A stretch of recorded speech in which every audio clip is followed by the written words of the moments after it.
Shalom, family. Peace and love. I'm gonna go in today. Really break some things down. Had a real good trip out to St. Louis. We visited a couple museums, things of that sort. Got some original research I want to display, clear up some misconceptions, and put some stuff out there. And really expose some stuff that they have that they're at least trying to hide, or it's not really hidden. It's just if you don't know where to look, um, you'll definitely miss some stuff. And I really wish I had longer because Hooked Up with a More out there gave me in the Grand Chic a tour that was out of this world, showing us some of these things. Um, Wish we could have got footage of that. I didn't know he was gonna take us there, and it was a little dark, so I didn't really get any pictures, and we were really going in building at the same time too. But that's just to say that I definitely did check out this stuff out in person. We were on the scene. Um, Checked out what's called a World's Fair. Um, you could say that, or y'all see what I got up here. Masonic colony slash market. You could say it's something along these lines too, colonizing or setting up. Um, what I would say, shadow governments in these places, um, and extending that Masonic jurisdiction. Um, and I definitely tend to show and prove these things. Um, so a lot of these original pictures that I took personally, like this one here, um, this was in the History Museum. Check out the background.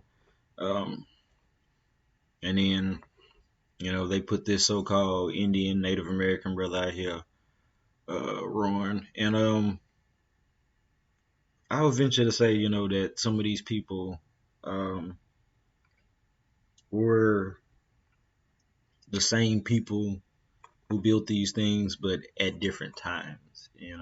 And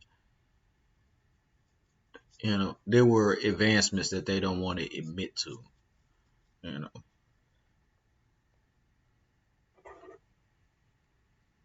they calling it greatest expedition. Um, Check this out. This the Arch in St. Louis. Me and the Grand Sheik um had a really good time out there. I didn't get as much time as I needed to. You can see here, camera right there. Plus, I used my phone for a lot of stuff too. But I tried to get the best pictures I could. Um, to come back and really bring out the best research. Um, Besides the History Museum, um, there's another museum under here, under the arch, and we checked that out too. And I'm definitely gonna be going in on a lot of those things as well.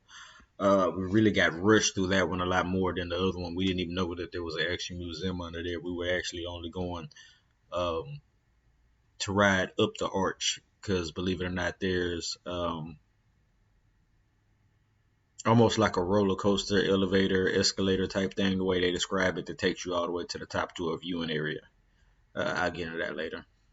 It's my consort and I out there too. Went as a family. Um,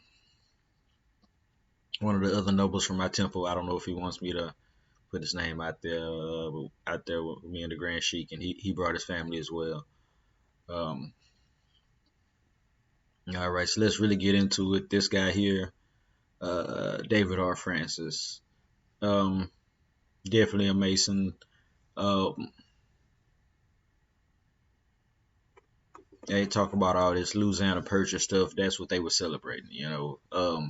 100 years of the Louisiana Purchase, where um, it was a bad deal on purpose. That was actually a fraudulent deal and never fully paid for, as well as it was never conveying all this land here that they stole. But that's another story that I'm definitely gonna have to get into.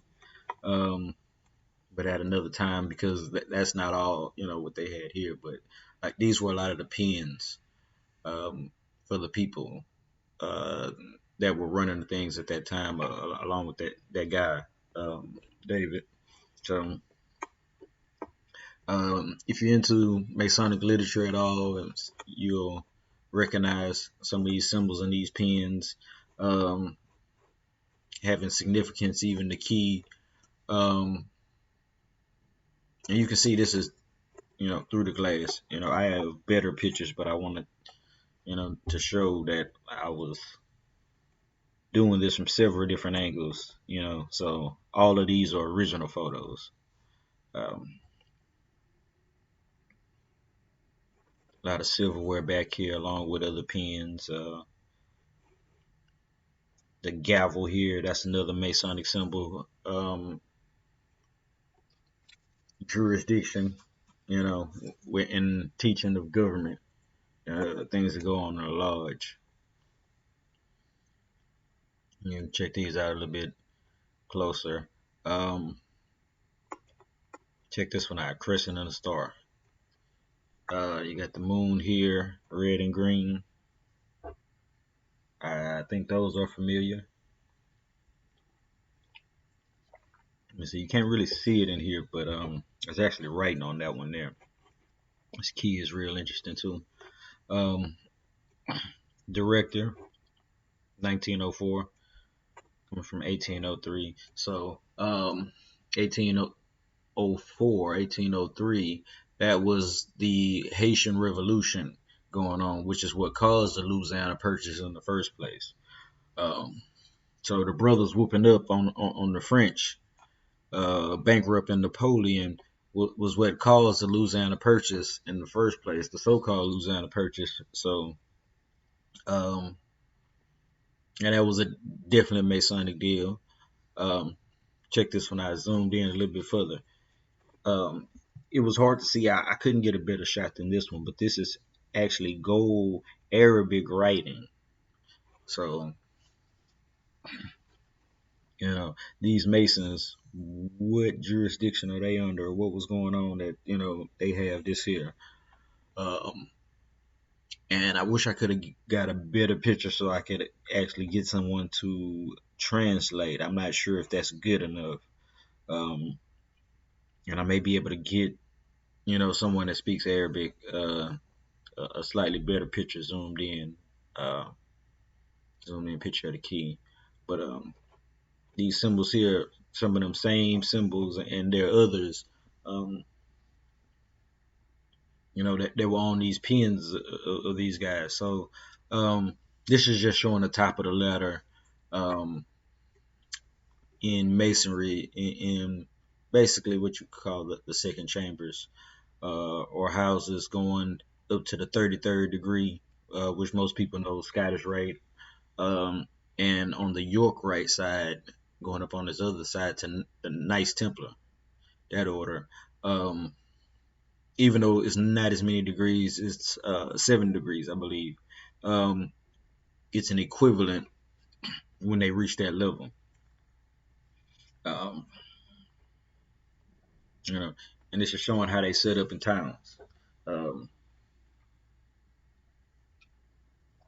this is who's running things. This is that background um, government that is under the auspice of being fraternal orders and things of that sort, other organizations. Um, but you'll see and notice a lot of these are Masonic affiliated and things of that sort, and these are who run in these different cities. Uh, don't get it twisted. You know, state seal out there, it was interesting. Moon at these bears. I guess bears are out there. It's hill mountainous country. If you've never been to St. Louis, it's real different. It was much colder than Texas. And we went right after Thanksgiving. Like we literally left the night of so-called Thanksgiving to head out there. Uh, so we were, traveling doing, what they call the busy holiday. Um, this is one of the events, or this is one of the maps of the events, and I've heard several interpretations of this, and this is one of the things that I wanted to see the most, um, and see it in person to really check it out because I've heard a few people after the very first person teaching on this, um, making claims that were a little weird, so I want to check them out for myself. Um, the the Louisiana Purchase Expedition, what they calling it. Um, they have a map that is pretty big and it shows these different places: Japan, Jerusalem, Morocco, the other places, and I'm gonna show the full map in just a second. But the claim was made that these were actually places that were here.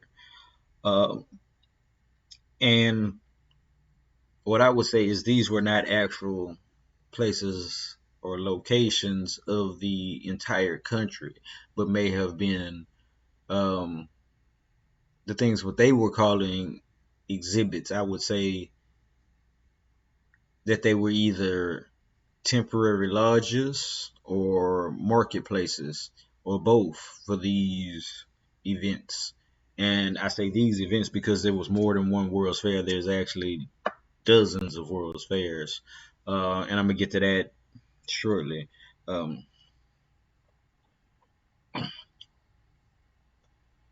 yeah, but I did want to show these maps and this compass right here showing direction. Um, as south up oriented. I've heard it said that that this is showing that south is north, north is south, east is west, west is east. It's more of um, I would say if you consider it from, let's say if you were had Canada to your back, south would be in front of you in this northerly way, and you know the Europeans that made this, I'd even venture to say that they're not that clever that they would be revealing um, or putting something out there like this if it were true. They definitely be trying to hide it more. Um, but I want to, here, show this here and even compare further. Um, this is one of the maps. They had two of them. This one was like a mat, like you could walk on it on the ground. Um, yeah, and I'm gonna show this video with me in the museum. This World Fair event, or a so-called World's Fair event, if you really check into it, they were going in on the Louisiana Purchase and showing what it was that they were trying to do, how they were trying to conquer and take over what we had already put together and make it part of them to colonize the rest of the world and use these things that they saw when they found us. Islam? Islam.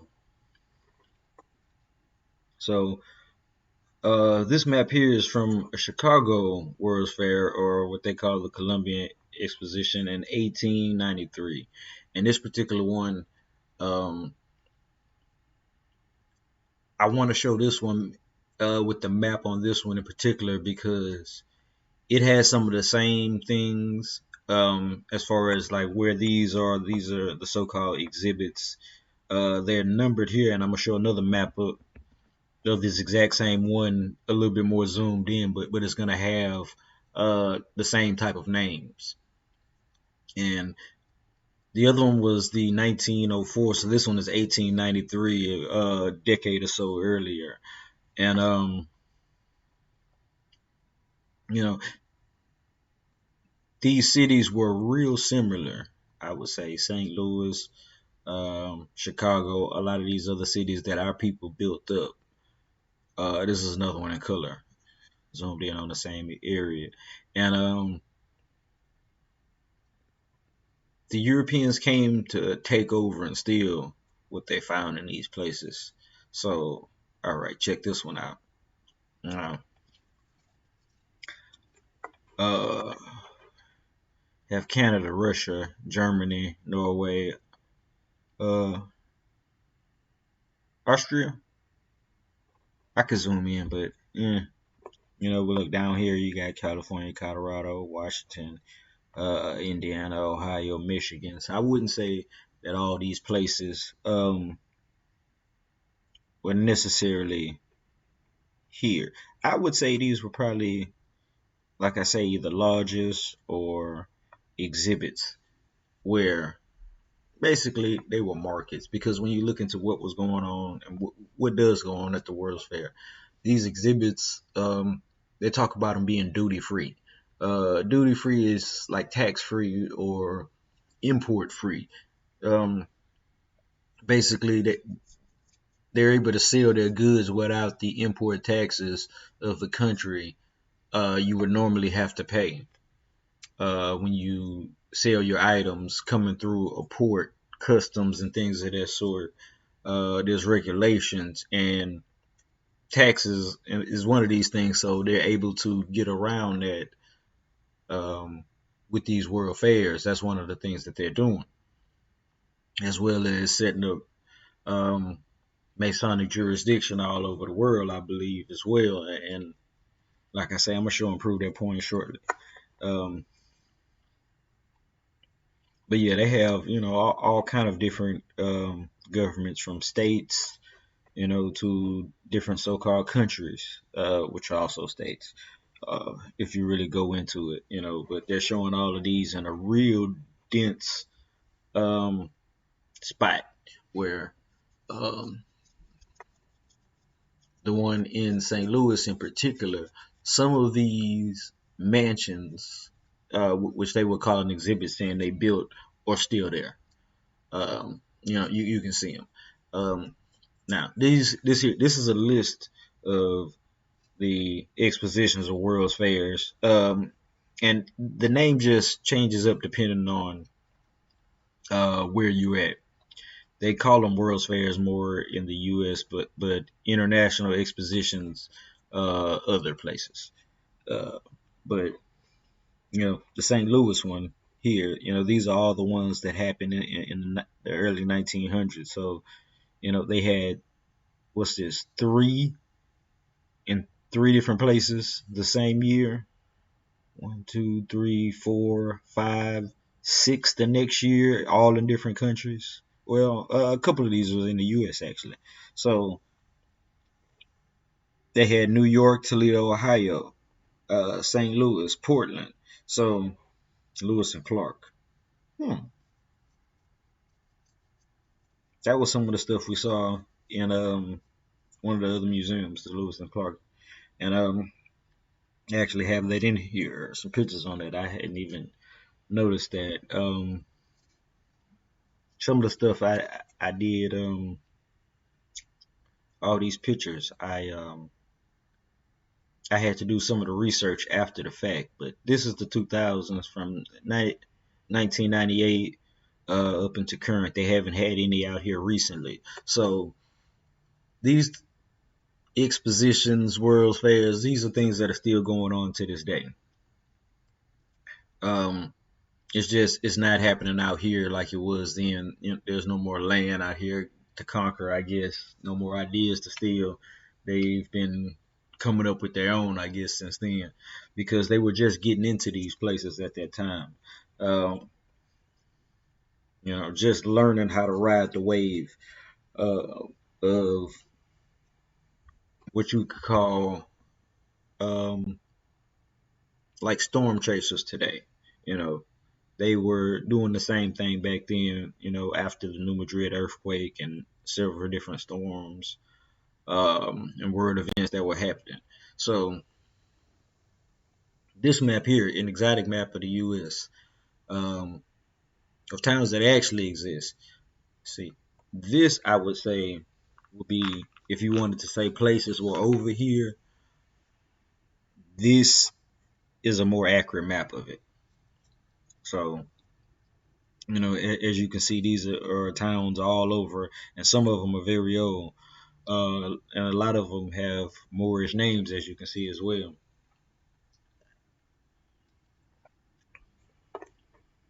Moab, Mecca, Madrid, Gibraltar, Turkey, Egypt, Paris. Um, and here's another one. They call the confusing map, towns that actually exist. Um, got Washington over here, Miami, Jacksonville, Toledo, Denver, New England. All in places where you know these are actually cities, big cities, other places. We got a El Paso over here in what's this, Illinois, St. Louis, way up here in Michigan ish, I think. I'm not the best at Houston, and I'm not even sure what state this is. Y'all don't kill me because of that. My bad. You got Denver over here in Tennessee and Detroit. Hmm. All right. Now, this one here. The Golden Book of All Nations, Louisiana Purchase, Exposition 1904. This is a book with, I want to say it was like a bronze cover, uh, really thick with different jewels on it. Beautiful. And it's an actual book. They have it in case. I wish I got a picture of the side of it to show how big it is. But as you can see, the different peoples that they had on here. And, you know, the symbology is definitely Masonic. And if you don't see it already, I'm definitely going to point it out. But, excuse me. This is a zoomed in picture of it.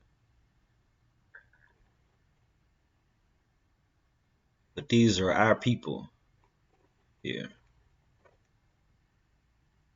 This is the Golden Book of All Nations. St. Louis, Missouri. Yeah, they got it on reps. This looks like the Egyptian headdress. Uh-oh. Shriners. So we see this with the crescent, the star. Got it under the sword. That's this here. The crescent with the star is the headdress.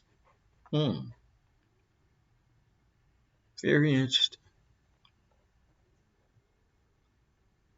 You know, and the Shriner, that's this guy right here. You have to go up both of these sides, or that was the requirement, at one time to become a Shriner. So you had to be, top degree to even become a Shriner. Zoomed in, here's the shrine. Ancient Arabic order, noble mystic shrine. Nobles of the mystic shrine. And he's dressed like a Moor, with the daughter of the Nile right next to him, with a similar crescent and a flower. And Sphinx head. You can't see really here, but definitely you can see it in the other ones. So, got to go off topic. Well, not off topic, but off of the tour a little bit, to go from this book here, Moore's Circle 7. And written by brother Keith Moore, 32 degree Mason. So I guess he's a decent source when it comes to this knowledge. And same Shriners organization, the ancient Arabic order, nobles of Mystic Shrine, or Shriners, are a branch of Freemasonry that display Islamic and Arabic themes. The qualifications for membership to the Shriners are to either be a 32nd degree Scottish Rite Mason or a Knights Templar in good standing. That requirement, to my understanding, was changed in the year 2000 to you could be a third degree and go into Shriners. Um, and like I said, that's just to my overstanding. I'm not in any of these organizations to be able to tell you, how they operate precisely. But this book was written, I want to say like 2005, right around after that time. So um, that could have been a reason, it's like that. But yeah, I want to continue, not stick too much on that. Um, the AEAONMS, or the Ancient Egyptian Arabic Order of the Nobles of the Mystic Shrine, founded by 33rd degree Prince Hall Mason in June 1893 at the Columbia Exposition in Chicago. Boom. Expanding jurisdiction.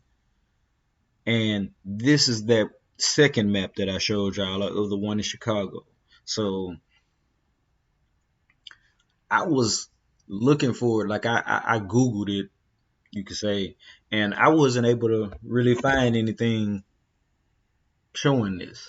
But obviously, this Mason knew about, this going on at that time, so I'm using him as a source, and if anybody else can find anything, let me know. Um, if anybody wants to rebut it, you could do that as well. But I thought that was very interesting, and this was a book I was reading around the same time as taking the trip, and I'm almost finished with it. But it's just the stars was aligning and me coming to these things around that same time. So let me keep going. Um, it says, so the Shriners degree is considered by, and for the most part, the last and final key. Remember that key? To the completion of the Masonic degree system. It wasn't until the late 1800s that the final cornerstone was placed to show a revealing light on Masonry, true origins, the shrine. It's long. So let's get back to me. This is part of the tour group, you can see, while I was teaching class. All right. So these were paintings of St. Louis and other cities they had that were over here in America at the time that looked just like this. So our ancestors were over here building these things, and what I would say is they had been here for a while, these structures, just as long as the ones in Greece, Rome, and places like that have this same type of architecture. They were found in America when Columbus and them came over. There's another one.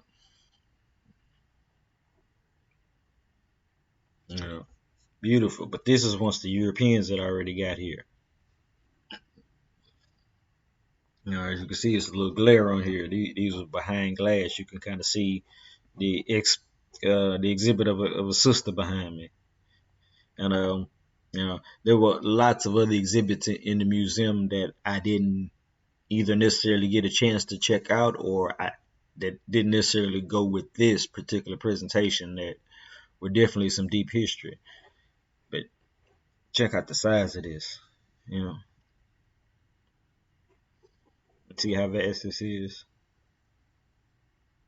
Our people built this. These Europeans couldn't build that.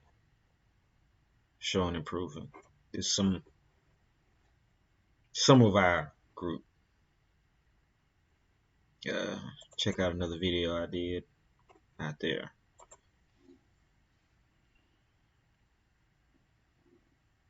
This was the original downtown. Yeah. And those pictures, this is the architecture I was talking about. How they had it on the boats and all that. The colonists, they didn't build this. They didn't build none of this. This was already here. This was already set up and established. And In fact, I think I do got an original picture of this. you probably do. And see, Chicago looked like this as well. Other cities look like this as well. This is what it looked like when Columbus and them came over. They saw cities like this. And they couldn't build this kind of stuff. They built stone, square, brick houses and masonry when it came to their buildings and things of that sort. This here is Greco-Roman style almost. But we built this over here. You know, and they tore it down. This stuff is no longer here. Because I didn't know he was a Lord.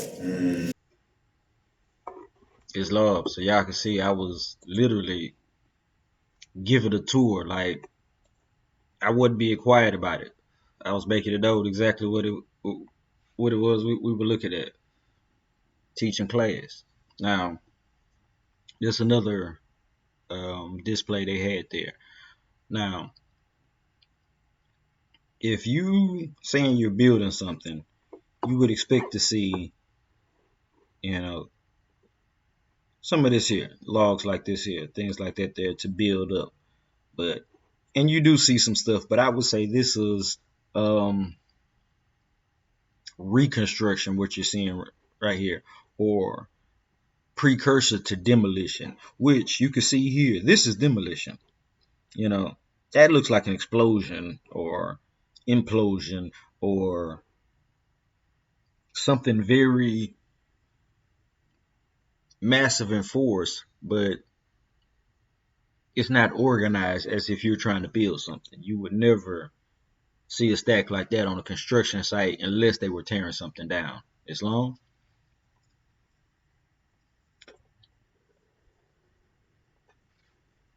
Zoomed in on the picture. You can see a little bit better. But like, this is a pile of rubble. There's no way that's construction. You know. And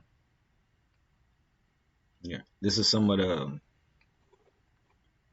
different types of architecture they were seeing, taking notes, trying to figure out how to rebuild, reconstruct.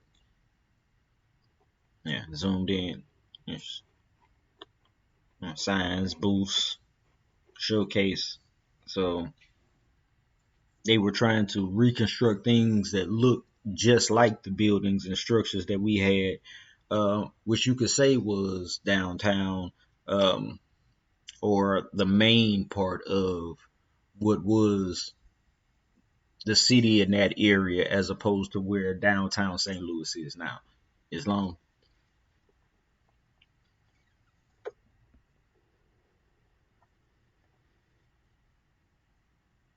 This is some of the actual marble. Like, you can see, looks like something horrible happened to it. It fell, or they blew up pieces of it. And some of this lasted. Zoom in. But you could actually touch this one. Feel the stone itself. So this is not, no plastic mold or anything. Like, this is actual stone. Yeah, but it was destroyed. Such a shame what they did to our stuff, and they can't rebuild this type of stuff. They're not cutting them the same to this day. This is the kind of structures that they built.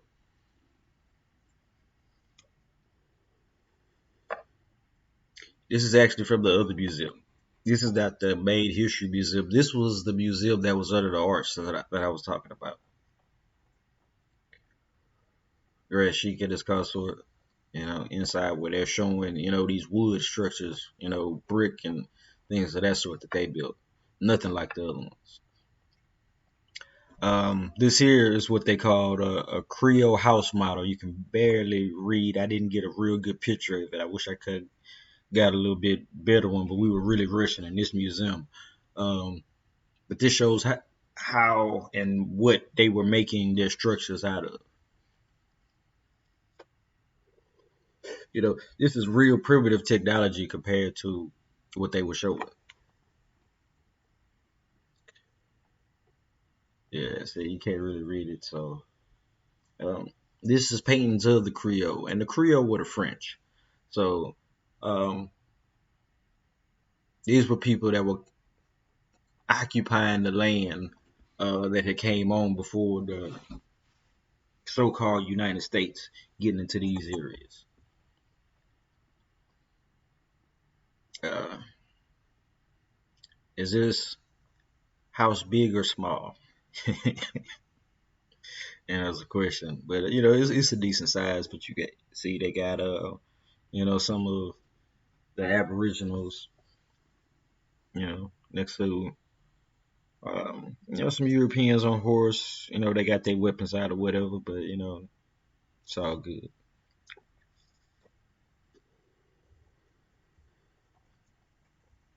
Yeah, zoomed in. I got a better picture so you can see. This is a decent size.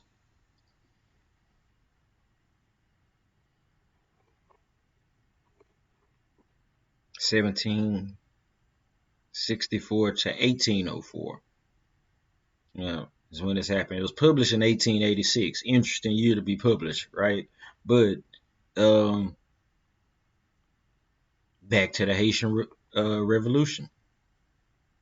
You know, so Louisiana Purchase. I guess they had to get the fuck. Showing building techniques used in area structures. So this is what they were building when they came over. This is nothing like the other stuff we were just looking at.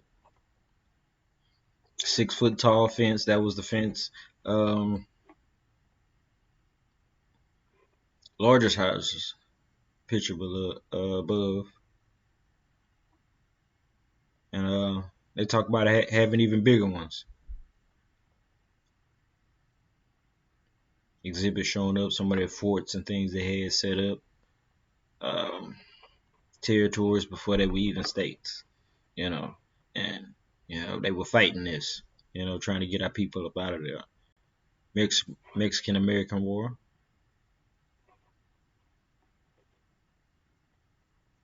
Yeah, this is what's more important. The maps they're showing.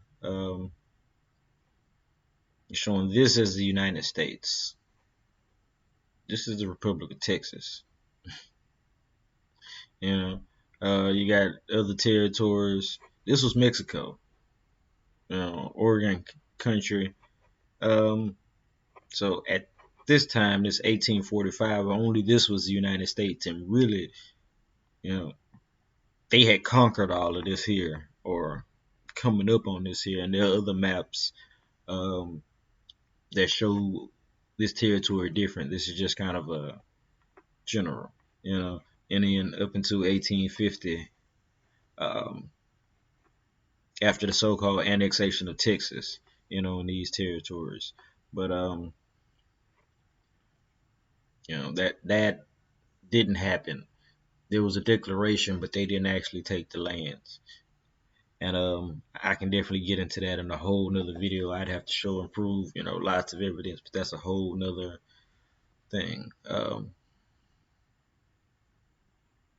Yeah, going in again, same thing. 1836, stated the annexation by Texans of the United States would be a declaration of war. That's what I was just saying, though. The annexation resolution. So it wasn't an actual annexation, but they made a resolution on it, saying that they did it. They resolved, saying that they did it, but the land patents will never get given up. And that's really how you show. And I talk about land patents in other videos. You can check that out later.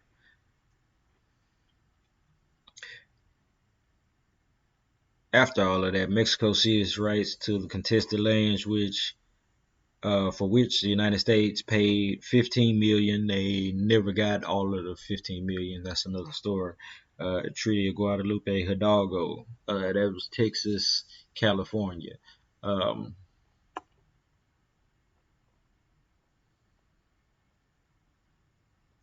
Brother York, Lewis and Clark expedition. They got a whole nother one. I got to go see if they got a museum on this here. But this is the brother that Dr. York says to be descending from. You know, and they got a whole exhibit on that brother. Yeah, he's some of the more mongoloid type, what you could say, natives to the land that they found over here, because there were different nations. I have another book I got to get back. I let someone borrow it. It's called 500 Nations. And that book, it talks about all the different peoples that held lands and things of that sort over here. Um, and one of the maps shows reservations and lands, and even has moors specifically owning land.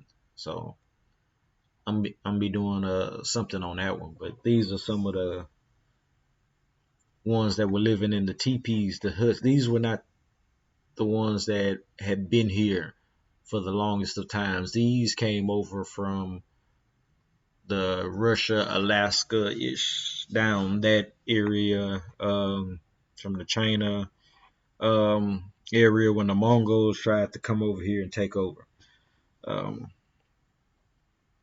yeah, I got list of things. I'm gonna show these pictures too. Theodoro, I think that's how that one's pronounced. Telescope, sextant, couple compasses, chronometer. Uh, Rifle too. I don't know if I put that one in here because those pictures kind of blurry. That came out this telescope, just showing different tools that they use to survey the land. But these are Moorish tools.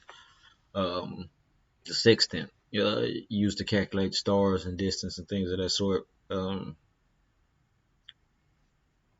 They use them on land for surveying. They use them more in navigating boats as well, though. This is one type of compass. It's another one, chronometer. It's a pocket watch, but what a chronometer is specifically is an extremely accurate watch. I don't know exactly, down to the second or whatever, how accurate, but it you need one extremely accurate at that time to be able to plot and map things as opposed to using GPS now. Islam, so they use the stars and things of that sort. Theodolite. And measure vertical angles, distance, bearings, essential for map making, triangulation, things of that sort. And iron axe heads, actual axes, silver tomahawks. There's stuff you expect to see at museums. This one here was kind of interesting. Um,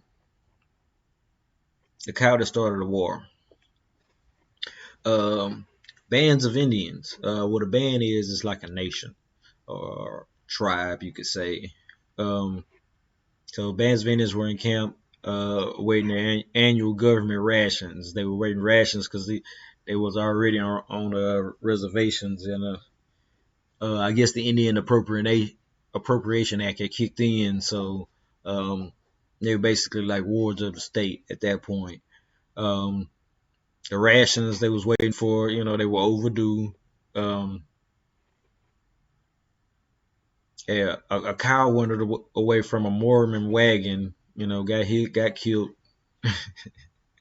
They got to complain and talking smack. To the native people. The nerve of these people. Chief Conquering Bear. I thought that was a real interesting name. He could not turn over the person who killed a cow, as he was from a different band. So he was from a different nation. So it's like if they would have asked, the French to turn over somebody that was Spanish because they committed a crime, it's like, hey, that's out of our jurisdiction. That's not one of our people. How can we do that? And the clash was publicized in the East. Kind of interesting story, but Yeah.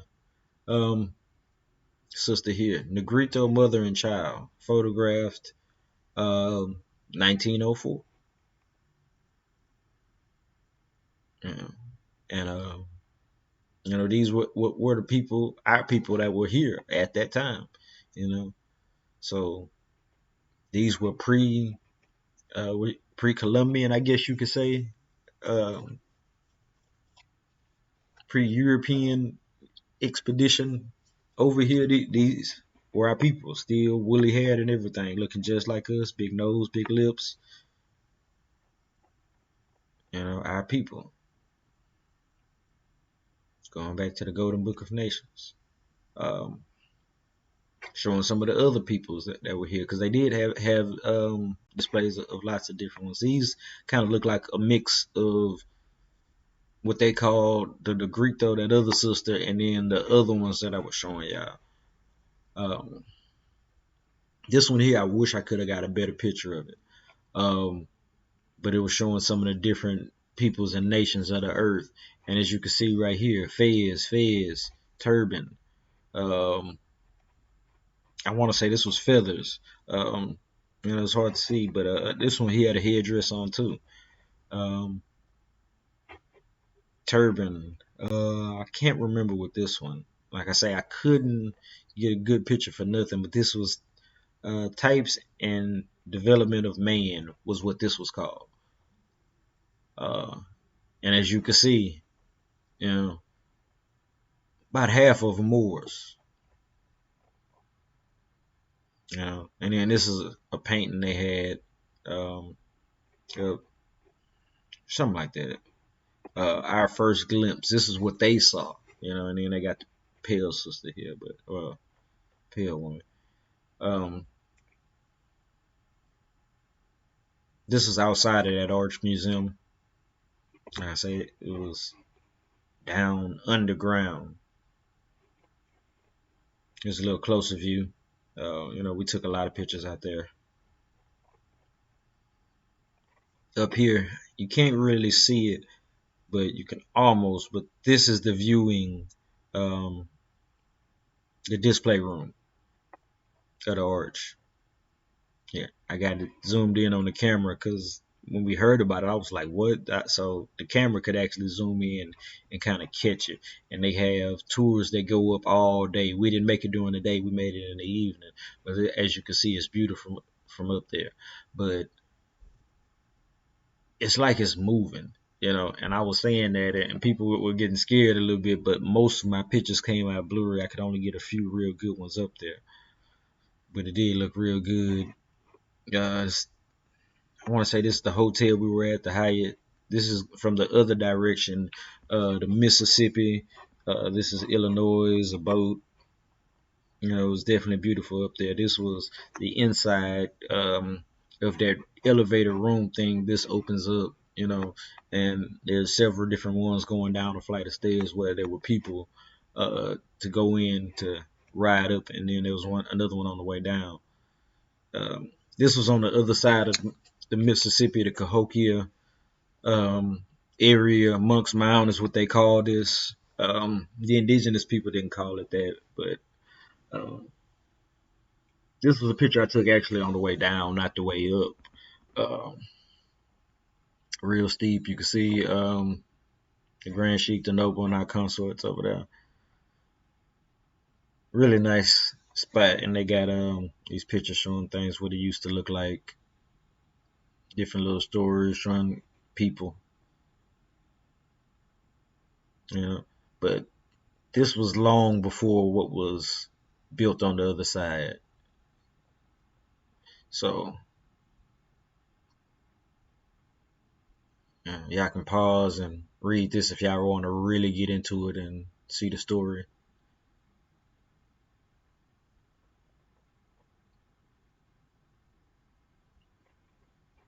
But talk about them being the largest prehistoric earthworks, largest in the Western Hemisphere.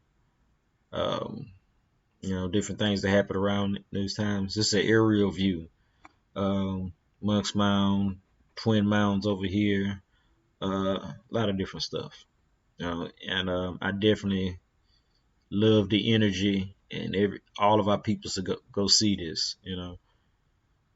The plaza. There are several different mounds over there of different sizes. There's hundreds, and then there are hundreds that were actually knocked down, they say, as well. So this here, the parking lot, they're saying you were here, this was the parking lot. So amongst Mound, the stairs were this way.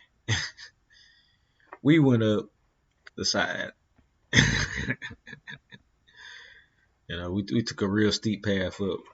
This is the side view from the parking lot. Right here, this path, yeah, we call that the warrior path. That's the way we went up. You see how little those people look? Yeah, we took a picture in front of the tree. That tree looks small from the top. Yeah, there's a noble on the way up. I got some video, but I didn't want to put it in here of all of us that's looking down, taking pictures the whole way up. That's, yeah, 3/4 of the way up. They paused to take a break. We all did, but we left back before them. And you can see from the top, see how small the city looks. And here's another one. This is zoomed in. That's the Arch, St. Louis. It's not really far. Here's a zoomed in one from the other side. You can see there's a street. That's the street that was in front of those stairs of the mound. We're going to see them again. And we saw this once we got up there. Please do not climb on Mound. They should have had that in the parking lot. uh, Different little displays showing where their mounds at, and from different angles, areas up there. Beautiful. One of the other mounds. This is the stairs on the way down. You can see how steep that is. So, we took it the warrior's path up, and then kind of cruised our way down. That's that street right there. This tree is huge. Look at these people, so you can see how high that is. And our ancestors had the chief's house up there is what they call it. It's on the ground from the other way.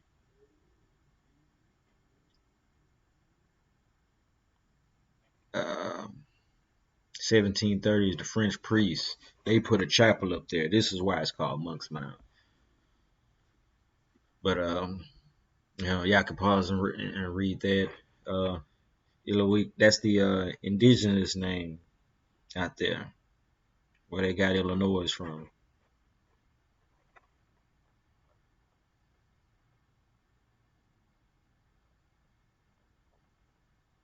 This is a side view. You can see there's another mound in front. They're all over.